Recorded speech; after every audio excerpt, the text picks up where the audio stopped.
I didn't pack that night. I lay on the bed with the light off, listening to the house settle the way it always did. Pipes ticking, the refrigerator humming, my father's television murmuring through the wall. The argument had already ended. It hadn't really been an argument either. More like a correction. "You're being unreasonable," he'd said, standing in the doorway with his arms crossed, calm in the way only people with leverage can be. "Your sister needs help. And after what you said, the least you can do is apologize." What I'd said was that I couldn't keep covering expenses, that my card couldn't be the family buffer anymore, that I needed to know clearly what I was responsible for and what I wasn't. He sighed, disappointed, as if I'd failed a test I didn't know I was taking. "If you can't say sorry," he said, "then maybe you shouldn't be living under my roof." It was meant to land heavier than it did. I remember nodding. Okay. He looked relieved, victorious even. To him, okay meant compliance, a word that always had. He walked away. By morning I was gone, not dramatically, no slammed doors. I showered, dressed, folded what I needed into a suitcase I'd owned for years but never used. I left my key on the counter, beside the note I didn't write. There was nothing to explain that hadn't already been said.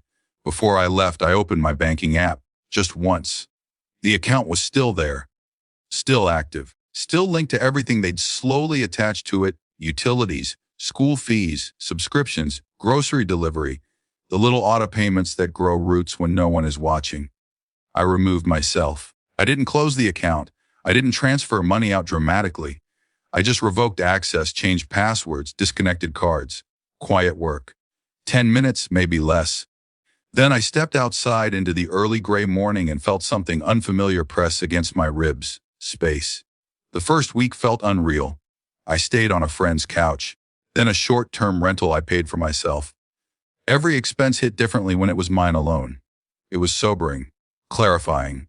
My phone stayed quiet longer than I expected. When my father finally called, he didn't ask where I was. "What did you do?" he asked. I pictured him in the kitchen, staring at a declined transaction, maybe the internet bill, maybe groceries. Something mundane enough to feel insulting. "I moved out," I said. "That's not what I mean," he snapped. "Your sister's card isn't working. The rent didn't go through. The school called." I waited. "You need to fix this," he said. "This is irresponsible." There it was. The inversion. Their emergency framed as my misbehavior. "I don't live there anymore," I said. "And that wasn't my account to manage for the whole household." Silence. Then colder, "You're punishing a child." I didn't answer. Not because I didn't care, but because that sentence had been used too many times for too many years to shut down any boundary before it could form. He hung up on me. Things unraveled faster than I expected. Not explosively. Administratively, late fees, returned payments, a landlord who didn't accept explanations about family misunderstandings, a school administrator who needed forms refiled, accounts updated, proof of income resubmitted. None of these people raised their voices. None of them cared who felt betrayed. They cared about records. My sister called next.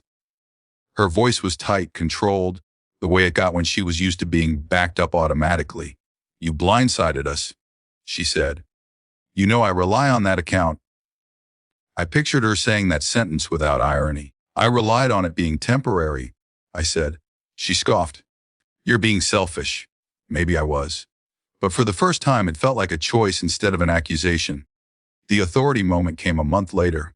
I didn't witness it. I heard about it afterward, in fragments from a relative who still spoke to both sides and didn't realize she was delivering news. The landlord had escalated. Notices had been ignored too long. Payment plans missed. Excuses exhausted. A formal review followed. Income verification. Responsibility assignment. The kind of meeting where feelings don't count unless they're documented. My father's name was on the lease. So was his. No one cared that the money used to come from me.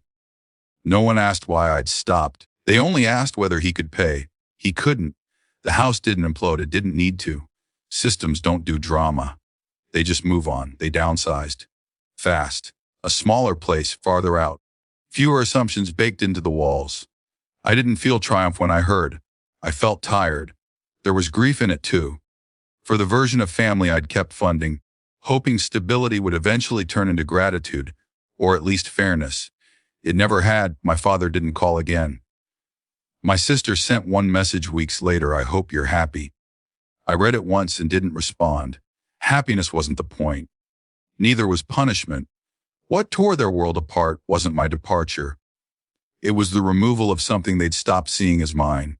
My presence had been infrastructure. My absence revealed that. I live somewhere small now, clean, quiet, entirely paid for by me. Some nights, I still wake up expecting to hear someone else's problems forming in the next room. The reflex hasn't faded completely. But when I open my phone, the account is still mine. Untangled. Clear. No emergencies attached. No apologies owed.